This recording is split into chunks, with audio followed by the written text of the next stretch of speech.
marilah. Takut tak kimo cek gua, mari ya. Yo ya. Mana tu lepek yang deh tempan. Lobet tampan ko mah. Tua lapik, tua lobet. Lah dalang tempan kepala je dah botak le. Tua lah deh lah beban. Lepek beban buangnya mulai. Dia aku ya. Pantang kalah apa je. Abot tanya apa je cik je. Aku tentang talu ke je. Taluan yang paling kareh dia je. Taluan paling kareh. Telu paling kundang mah. Nak kena ikut tua tu kan telu ekor. Apa dah telu tiap telu ayam tempan.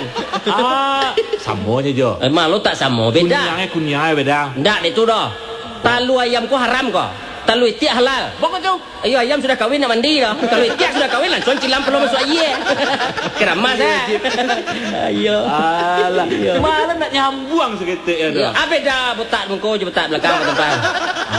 Itu nak tahu baru. Tempan organ mah, botak mah. Ambo kan menikmati saja. Iya, kalau botak di mukanya pemikir. Pemikir pasti ambo pasti. Iya, kalau di botak di belakangnya pintar.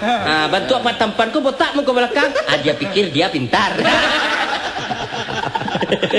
Cik tu lah tempat cik lu. Ada. Aku situ kok gak lain mau jual. Tampanku bentuk tentara honor. Honor kok boleh kok. Iya lu yang kek. Badan bertaguk jadi. Ambil cepat. Kecakmu honor tu kehormatan je. Iya.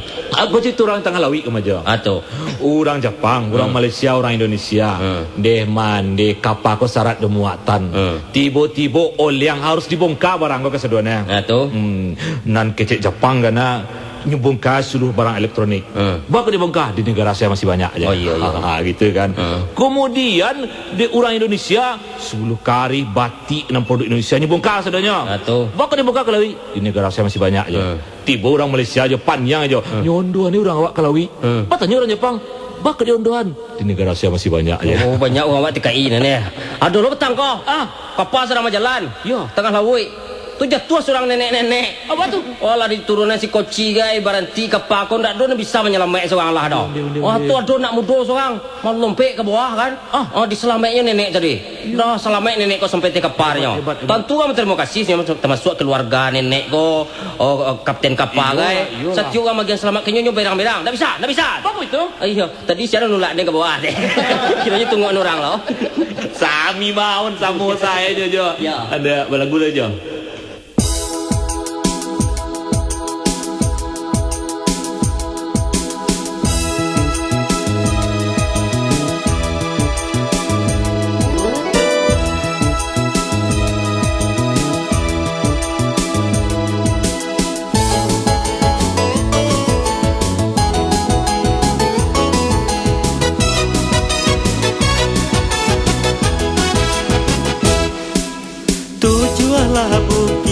Bukit 9 bulan sinan kamu yang nyoram pak mudo sinan kamu yang nyoram pak mudo musim baganti lah banyak tahun talampau dendang si Eci kadang ngajungo dendang si Eci kadang ngajungo. Lagu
banyak